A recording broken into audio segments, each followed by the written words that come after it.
প্রিয় শিক্ষার্থীরা, আসসালামু আলাইকুম, নমস্কার। আশা করি তোমরা ভালো আছো। পটিয়া আদর্শ উচ্চ বিদ্যালয় কর্তৃক আয়োজিত অনলাইন ক্লাসে তোমাদের স্বাগত জানাচ্ছি। আজকে আমাদের অনলাইন ক্লাসে আলোচনা করব সপ্তম শ্রেণীর গণিত বিষয়ের পরিমাপ চ্যাপ্টার অর্থাৎ অধ্যায় 3-এর পরিমাপ নিয়ে আমরা আজকে আলোচনা করব। তো পরিমাপ বলতে কি বুঝি সেটা বিষয়টা আমাদের আজকে জানতে হবে। পরিমাপ তোমরা জানো যে আমরা সচরাচর প্রত্যেকটা কাজে, দৈনন্দিন কাজে এই পরিমাপ বিষয় ছাড়া চলতে পারি না বা পরিমাপের বিষয়কে এড়িয়ে আমরা যেতে পারি না। অর্থাৎ আমাদের ঘর, বাড়ি, স্কুল, কলেজ এবং জায়গা, জমি, আসবাবপত্র সবগুলোতে হিসাব নিকাশ করতে গেলে পরিমাপ বিষয়টি অপ্রয়োজন। যেমন আমার একটা বেঞ্চ বা একটা চেয়ার প্রস্তুত করার জন্য কতটুকু পরিমাণ গাছ লাগবে ওটা হিসাব করতে গেলে আমাদের পরিমাপ বিষয়টি জানা দরকার। আমাদের জায়গা, জমি ওই বিষয়েও আমরা যদি কতটুকু পরিমাণ আছে জানতে চাই, তাহলেও আমাদের পরিমাপ বিষয় সম্পর্কে অবগত হওয়া প্রয়োজন। পরিমাপ বিষয় ছাড়া আমরা সেটা নির্ণয় করতে পারি না। আবার দেখো, আমরা যে এই শার্ট পরছি, প্যান্ট পরছি, এই শার্ট প্যান্ট প্রস্তুতের ক্ষেত্রে পরিমাপ ছাড়া কল্পনা করা যায়। কারণ আমার শার্টে বা প্যান্টের জন্য কতটুকু কাপড় লাগবে তাও পরিমাপের মাধ্যমে নির্ধারণ করতে হবে। তো প্রিয় শিক্ষার্থীরা, আমরা বুঝতেই পারছো যে পরিমাপ আমাদের জীবনের সাথে, দৈনন্দিন জীবনের সাথে অঙ্গাঙ্গিভাবে জড়িত। আসো আজকে আমরা এই পরিমাপ বিষয়ে কিছু জেনে নিই। পরিমাপ বিষয় আছে যে আমরা অঙ্কগুলো সমাধান করব। সেই অঙ্কগুলো সমাধান করার জন্য যে প্রয়োজনীয় সূত্রগুলো দরকার সেগুলো আমরা নিচে লিখেছি। এখানে দেখতে পাচ্ছ যে প্রয়োজনীয় সূত্রাবলী বলতে আমরা যখন পরিমাপ করতে যাব আমাদের আয়তক্ষেত্রের ক্ষেত্রফল জানা লাগবে। আয়তক্ষেত্রের ক্ষেত্রফল হচ্ছে প্রস্থ বর্গ একক। সামুদ্রিকের ক্ষেত্রফল লাগবে। সামুদ্রিকের ক্ষেত্রফলের সূত্র হচ্ছে ভূমির উচ্চতা। আর ত্রিভুজ ক্ষেত্রের ক্ষেত্রফল 2/1 গুণ ভূমির উচ্চতা, এটাও বর্গ এককে হবে। এরপরে আমরা চতুর্থ নম্বরে যেটা আছে আয়তক্ষেত্রের ক্ষেত্রফল। আয়তক্ষেত্রের ক্ষেত্রফল নির্ণয়ের ক্ষেত্রেও আমাদের যে সূত্রটা লাগবে সেটা হচ্ছে 2 গুণ দৈর্ঘ্য যোগ প্রস্থ, এটা হচ্ছে এককে হবে। এটা বর্গ একক হবে না, এটা একক। তো প্রিয় শিক্ষার্থীরা, আমরা আজকে যে অঙ্কগুলো করব সেগুলো এই প্রয়োজনীয় কয়েকটা সূত্রের সাহায্যে আমরা করার চেষ্টা করব। আসো এবার আমরা মূল বইয়ে, তোমরা একটু মূল বইয়ে যাবে আমার সাথে। মূল বইয়ে অনুশীলনী 3-এর 10 নম্বরের ক অঙ্কটা আমরা প্রথমে করে দেখব যে আমাদের কোন সূত্রটা আমাদের এই অঙ্কটা করার জন্য লাগে। শিক্ষার্থীরা একটা খেয়াল করো, 10-এর ক এখানে বলছে যে ভূমি 10 মিটার দেওয়া আছে এবং উচ্চতা 6 মিটার দেওয়া আছে। দেওয়া আছে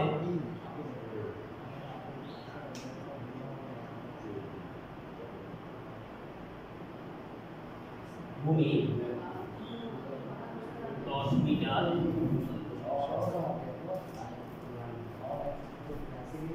উচ্চতা 6 মিটার। আমাদের বলেছে যে ত্রিভুজ ক্ষেত্রের ক্ষেত্রফল নির্ণয় করতে। তো ত্রিভুজ ক্ষেত্রের ক্ষেত্রফল আমরা কি জানি? আসো প্রথমে এই 3 নাম্বার সূত্র আমরা ইউজ করি।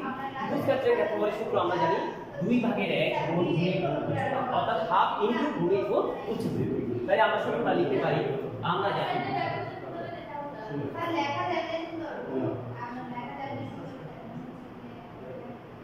ত্রিভুজ ক্ষেত্রের ক্ষেত্রফল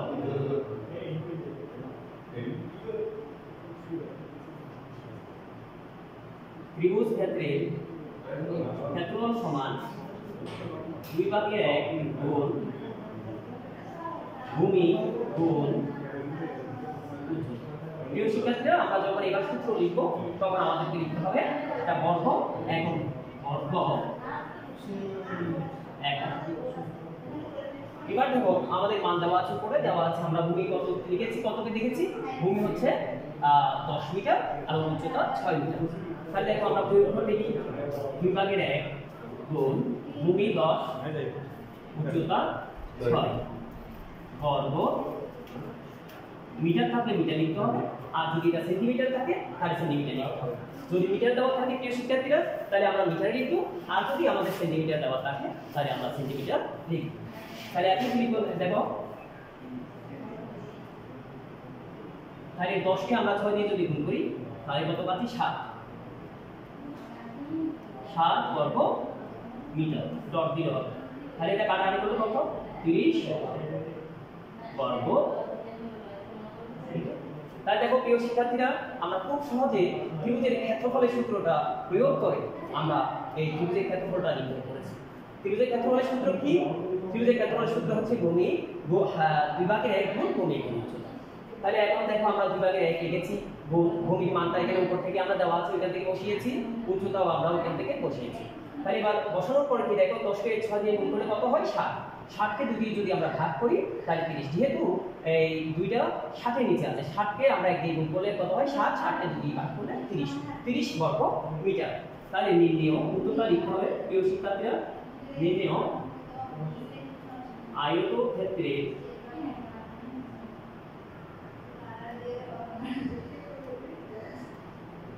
ক্ষেত্রফল 30 বর্গ মিটার।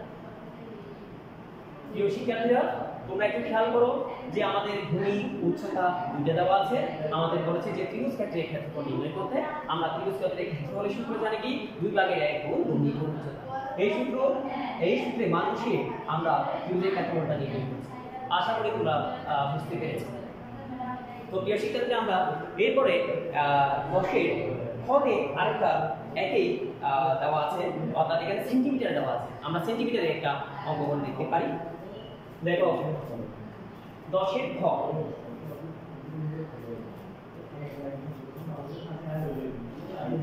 এখানে দেওয়া আছে ভূমি দেওয়া আছে 25 সেন্টিমিটার,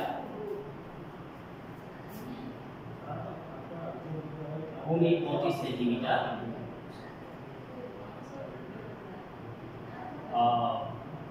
উচ্চতা 14 সেন্টিমিটার। এবার সেম সূত্র আমাদের তাও বলেছে যে ত্রিভুজ ক্ষেত্রের ক্ষেত্রফল নির্ণয় করতে আমরা একই সূত্র প্রয়োগ করে করতে পারবো। এখানে শুধু একটু আমাদের ভূমি এবং উচ্চতার মানগুলো একটু চেঞ্জ করতে হবে। তাহলে আসো আমরা দেখি ভূমি এবং উচ্চতার মানগুলো একটু চেঞ্জ করে দেখি।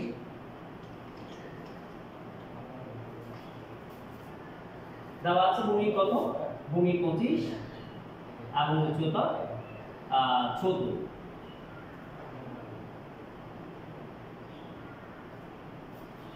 তো 14 আর 25 আমরা গুণ করে একটু দেখি। 25 14 4 25 কত 100, এরপরে 25 কে 1 দিয়ে গুণ করলে 25, তাহলে আমরা পাচ্ছি 325। প্রিয় শিক্ষার্থীরা একটু পাশে রাখ করবে, আর তোমাদের যদি হাতে ক্যালকুলেটর থাকে তাহলে ক্যালকুলেটর দিয়েও করতে পারো যাতে সময় কম লাগে। তাহলে দেখো 350 এখানে হবে বর্গ মিটার, না এটা হবে বর্গ সেন্টিমিটার। আমাদের আগেটা ছিল বর্গ মিটার, এটা হবে বর্গ সেন্টিমিটার, বর্গ সেন্টিমিটার। তাহলে এবার দেখো প্রিয় শিক্ষার্থীরা আমাদের এখানেও একটু চেঞ্জ হবে। এখানেও 350 কে যদি আমরা 2 দিয়ে ভাগ করি কত হয় 175। আমরা এইভাবে এখানে ভাগ করে দেখতে পারি, এইখানটায় আমরা ভাগ করে সেটা বের করতে পারি। 2 দিয়ে ভাগ করলে 17 দিয়ে কত 34, 1 নামাও 0 5 দিয়ে কত 10, তাহলে আমরা কত পাই 175 বর্গ সেন্টিমিটার।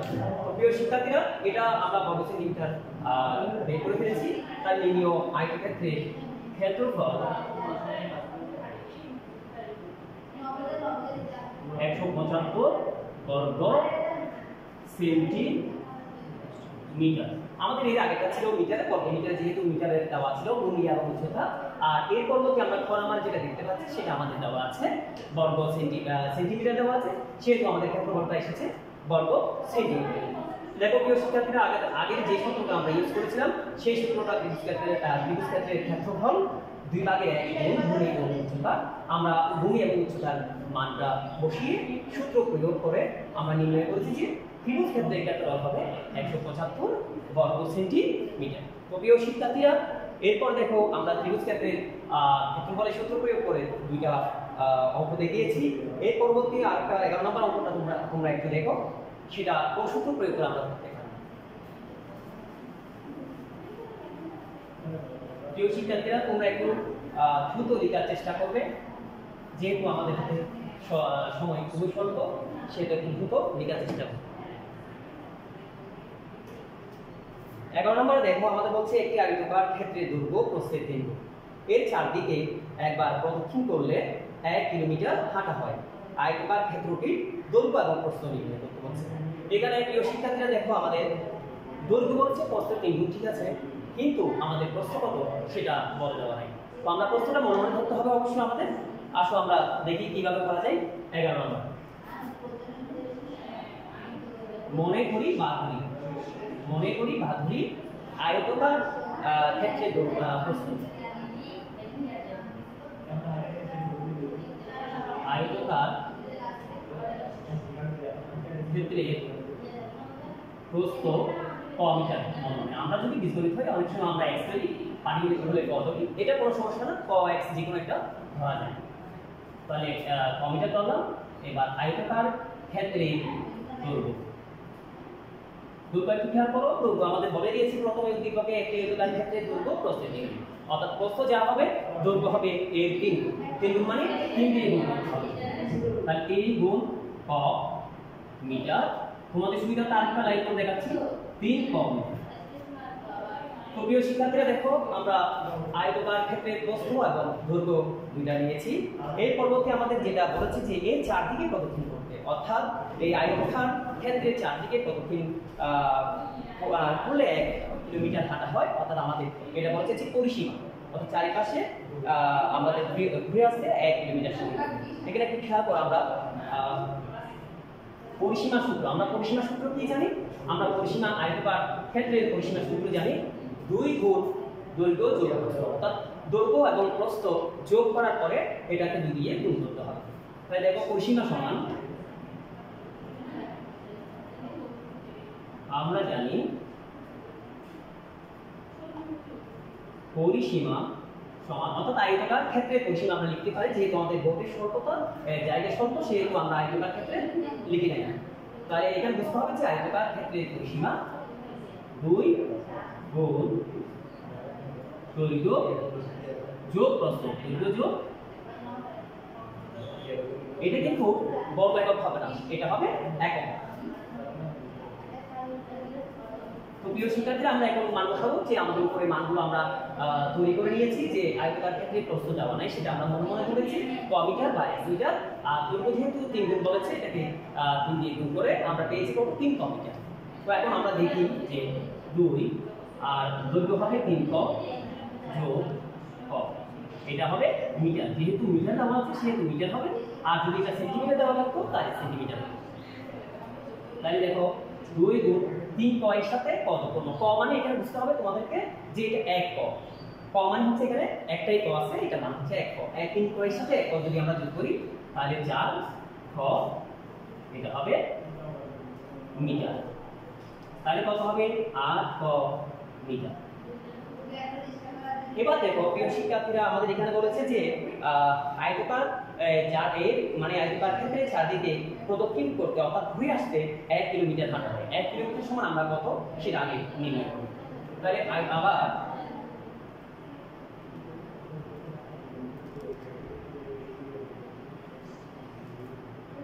আয়তাকার ক্ষেত্রে পরিসীমা 1 কিলোমিটার, আমি সংক্ষেপে লিখেছি 1 কিলোমিটার। এই কিলোমিটারটাকে আমাদের কোথায় নিতে হবে? এটাকে আমাদের মিটারে নিতে হবে। 1000 দিয়ে আমরা জানি 1 কিলোমিটার সমান 1000 মিটার। তাহলে 1000 মিটার। তাই প্রিয় শিক্ষার্থীরা একটু খেয়াল করো, এখানে আমরা যেটা পেয়েছি সেটা হচ্ছে কি পরিসীমা, আর এখানে যেটা আমরা পেয়েছি সেটা হলো পরিসীমা। একটু দ্রুত লিখতে হবে, একটু খাতা লিখিয়ে তোমরা। তাহলে আমরা দেখো দুইটা পরিসীমা পেয়েছি। এখন এর পরবর্তী স্টেপটা কি দেখো, আমরা দৈর্ঘ্য, আর আমাদের প্রশ্ন ছিল দৈর্ঘ্য এবং প্রস্থের মান নির্ণয় করা। একটু খেয়াল করো, তার শর্ত মতে লিখতে পারো বা প্রশ্ন লিখতে পারো। শর্ত মতে 8 ক সমান আর ক সমান সমান কত 1000 বা ক সমান 8 দিয়ে ভাগ করো 1000 কে, তাহলে আমরা এই 1000 কে যদি 8 দিয়ে ভাগ করি 4 দিয়ে ভাগ করলে পাবো, আর 8 দিয়ে ভাগ করে একটু দেখি আমরা, একটু খেয়াল করো 8 ও 8, আবার এখানে 2 ভাগ করলে তাহলে 20, তাহলে 8 দ্বিগুণে কত 16, 4 নামালাম 0, 5 8 40। তো প্রিয় শিক্ষার্থী আমরা ভাগ করে 1000 কে আমরা 8 দিয়ে ভাগ করে কত পেলাম 125, 125 এটা হবে মিটার। ক মানে কি, ক মানে ছিল আমাদের প্রশ্ন। তাহলে এবার দেখো আমরা এবার নিচে আসি,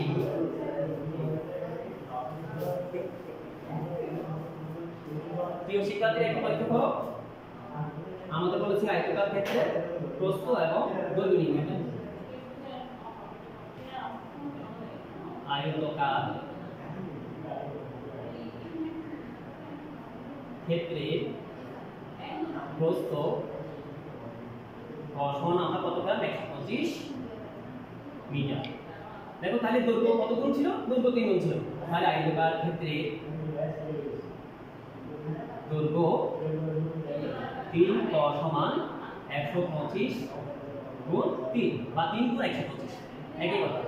125 কে 3 দিয়ে গুণ করলে 375 মিটার। তাহলে প্রিয় শিক্ষার্থীরা দেখো আমাদের এখানে দেওয়া ছিল যে দৈর্ঘ্যের মানটা দেওয়া ছিল, দেওয়া নাই, দৈর্ঘ্যের প্রস্থ 3 গুণ বলেছে।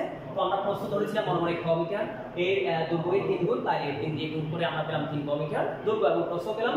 দৈর্ঘ্য এবং প্রস্থ পাওয়ার পরে আমরা পরিসীমা সূত্র প্রয়োগ করে, আমাদের এই পরিসীমা সূত্র প্রয়োগ করে আমরা পরিসীমা নির্ণয় করেছি। পরিসীমার পরে আমরা শর্তমতে লিখে এই দৈর্ঘ্য প্রস্থের মানটা বের করেছি। কয়ের মান অর্থাৎ হচ্ছে প্রস্থ। তাহলে প্রস্থের মানটা বের করেছি, প্রস্থে 3 গুণ যদি দৈর্ঘ্য হয় তাহলে আমরা 3 দিয়ে গুণ করে যেটা নির্ণয় করেছি সেটা হচ্ছে দৈর্ঘ্য। তাহলে উত্তরটা লিখো প্রিয় শিক্ষার্থীরা, আয়তকার ক্ষেত্রে দৈর্ঘ্য 375 মিটার এবং প্রস্থ 125 মিটার। তো প্রিয় শিক্ষার্থীরা উত্তরটা তোমরা লিখে নেবে। আমরা আরেকটা বিষয়ে আছি, আমাদের পরবর্তী যে সূত্র প্রয়োগ করে আমরা অঙ্কটা করব। তোমরা একটু দেখো 13 নম্বর অঙ্ক। 13 নম্বর অঙ্কটার মধ্যে আমাদের বলেছে যে সামুদ্রিকের ক্ষেত্রে ভূমি 40 মিটার এবং উচ্চতা 50 মিটার। তাহলে আমরা এই তথ্যের আলোকে এই ক্ষেত্রফল নির্ণয় করতে হচ্ছে। তাহলে সামুদ্রিকের ক্ষেত্রফল আমরা এখানে লিখেছি, দেখো 2 নম্বর যে সূত্রটা সেটা হচ্ছে সামুদ্রিকের ক্ষেত্রফল। প্রিয় শিক্ষার্থীরা একটু দ্রুত আমার সাথে একটু করতে হবে যেহেতু আমাদের সময় স্বল্প। 13 নম্বর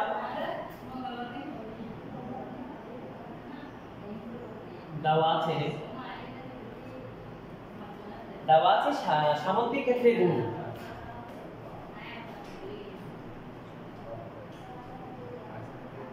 ক্ষেত্রে ভূমি 40 মিটার। তারপর সামুদ্রিক ক্ষেত্রে উচ্চতা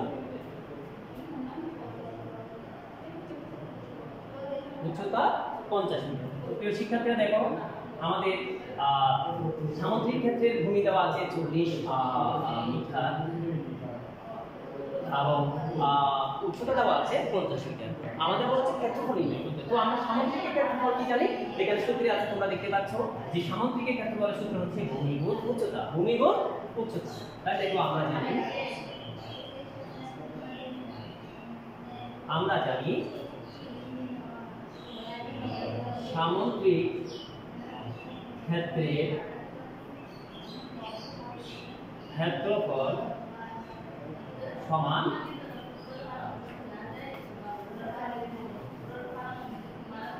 ভূমি গুণ উচ্চতা।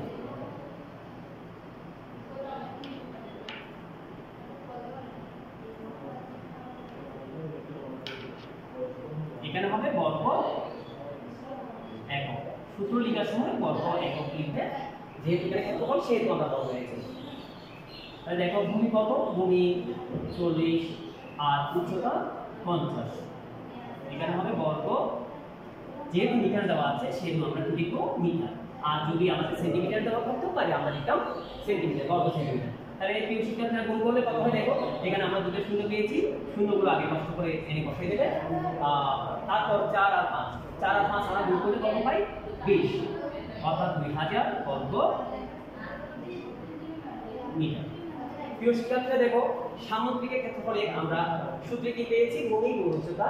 আমাদের তথ্য দেওয়া আছে, উদ্দীপকে দেওয়া আছে যে ভূমি 40 মিটার, উচ্চতা 50 মিটার। তো আমরা আমাদের সূত্রের আলোকে সামুদ্রিকের ক্ষেত্রফল নির্ণয় করেছি, ভূমি গুণ উচ্চতা।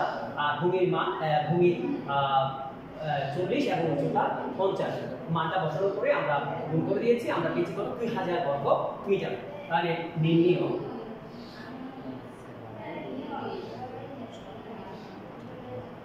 সামুদ্রিক ক্ষেত্রে ক্ষেত্রফল 2000 বর্গ মিটার। তো প্রিয় শিক্ষার্থীরা, আমাদের এর পরবর্তী আমরা আরেকটা বিষয়ে যেতে চাচ্ছিলাম, কিন্তু সময় স্বল্পতায় কিন্তু আমরা আলোচনা করতে পারি। আমাদের প্রথম যে সূত্রটা ছিল ওই সূত্রটা প্রয়োগ করে আমরা কিছু অঙ্ক তোমাদেরকে বাড়ির কাজ দিচ্ছি, তোমরা একটু হোম ক্লাস নাও, বাড়ির কাজ নাও। প্রিয় শিক্ষার্থীরা, বাসায় একটু কাজ করতে হবে, না আমি আমাদের সিলেবাস শেষ করতে পারবো না। বাড়ির কাজ যে সূত্রগুলো দিয়েছে ওই সূত্রে আলোচনা হবে, আরো কিছু সূত্র আগামী ক্লাসে আমরা দেওয়ার চেষ্টা করবো, শেখার চেষ্টা করবো। 22 নাম্বার, 23 নাম্বার, 12 নাম্বার, এই তিনটি অঙ্ক চেষ্টা করবা বাসায় করার জন্য। যদি কোনো সমস্যা হয় তাহলে আমাদের কমেন্টে জানাবে, নতুবা আমার মোবাইল নাম্বারে কল দিয়ে জানাবে। তো প্রিয় শিক্ষার্থীরা, আশা করবো তোমরা বাসায় ভালো মতো করবে, সুস্থ এবং সুন্দরভাবে থাকবে, ঘরের বাইরে প্রয়োজন ছাড়া বের হবে না, এই আশাবাদ ব্যক্ত করে আজকে এই পর্যন্ত শেষ করছি। ধন্যবাদ সবাই।